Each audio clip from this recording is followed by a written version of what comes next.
Guys, এখন আমরা cellular জেলের মেন গেট দিয়ে ঢুকলাম।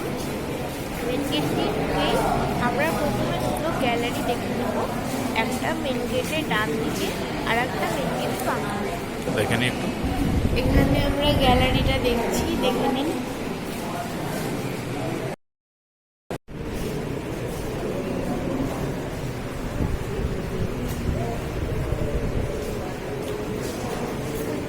গ্যালারি দুটিতে সেলুলার জেলের ঐতিহাসিক প্রেক্ষাপট তুলে ধরা হয়েছে।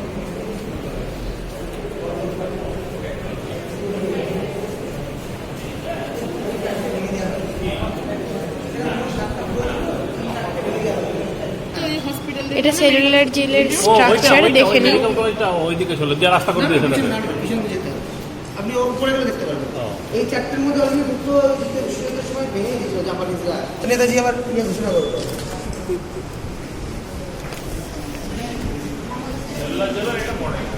হ্যাঁ, আমরা এইখানে ঢুকলাম।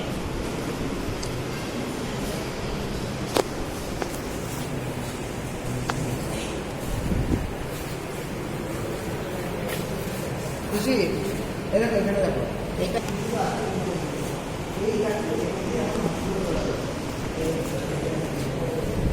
ছোট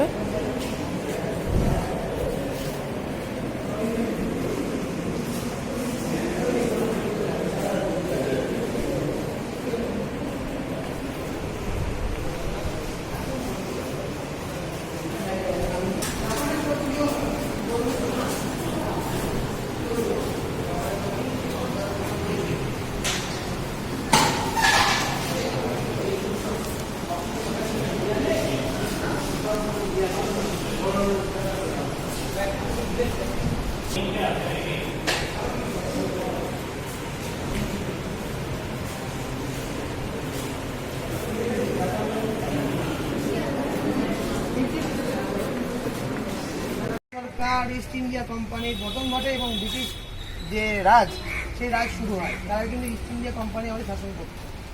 তো সেখানে তারা ভাবলো যে এই যদি চলতে থাকে, এই বাঙালিরা আর এই যে পাঞ্জাবিরা, এরা যদি চারিদিকে এরকমভাবে আমাদের বিরুদ্ধে এই প্রত্যাঘাত আনে, তাহলে আমাদেরকে কিন্তু এই দেশ শাসন করা সম্ভব নয়।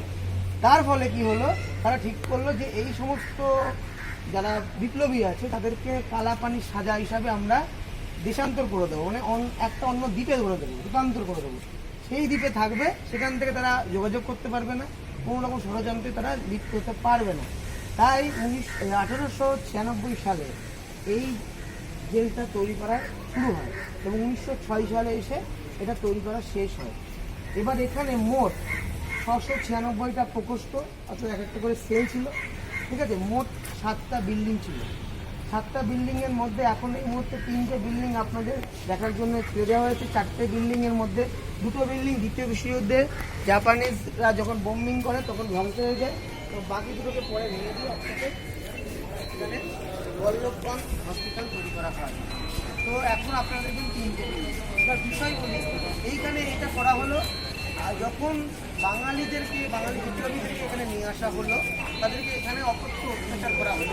এবং কি অত্যাচার করা হতো আমরা সামনে থেকে সেই অত্যাচারগুলো আবার দেখতে পাচ্ছি, কীভাবে ফাঁসি দেওয়া হতো, কীভাবে অত্যাচারগুলো করা হতো। বিল্ডিংগুলো আপনারা দেখুন, এখানে 2টো বিল্ডিং আপনারা দেখতে পাচ্ছেন। দেখুন, একটা বিল্ডিং যদি এইদিকে দেখতে পারেন, দেখুন প্রত্যেকটা সেল দেখা যাচ্ছে, প্রত্যেকটা সেল দরজা দেখা যাচ্ছে সেল, কিন্তু তার উল্টো দিকে দেখুন এটা কিন্তু পিছন দিক।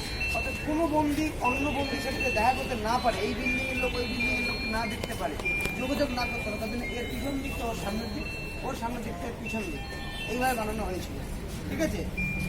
যেহেতু বিপ্লবীদের আলাদা করে রাখা যেতে পারে, এই বিপ্লবীদের মধ্যে আমাদের অধিকাংশ আমাদের বাংলার ছিল, তার মধ্যে প্রতিবেশ্বর দত্ত ছিল, উল্লাসকর ছিল, ঠিক আছে। এরা সব ছিল।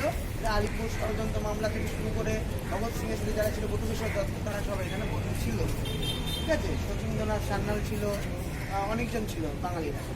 তো এইখানে সেই সাজা ওখানে দেওয়া হয়েছিল। বিভিন্ন অত্যাচার করা হতো, কত দিনে অত্যাচারের সাজা কী ছিল, কত মন তেল নারকেল ভেঙে তেল তৈরি করতে হবে তার সাজা ছিল। যদি কেউ কম করতো তাকে কীভাবে বেত্যাঘাত করা হতো, দেখুন ওইভাবে বেত্তা লোককে এইভাবে বেঁধে রাখা হতো। ওইখানে দেখতে পাচ্ছেন আপনারা স্ট্যাচুতে করা আছে, কীভাবে বেত্যাঘাত করা হতো। এটা আপনারা রাত্রেবেলা এখানে লাইট অ্যান্ড সাউন্ড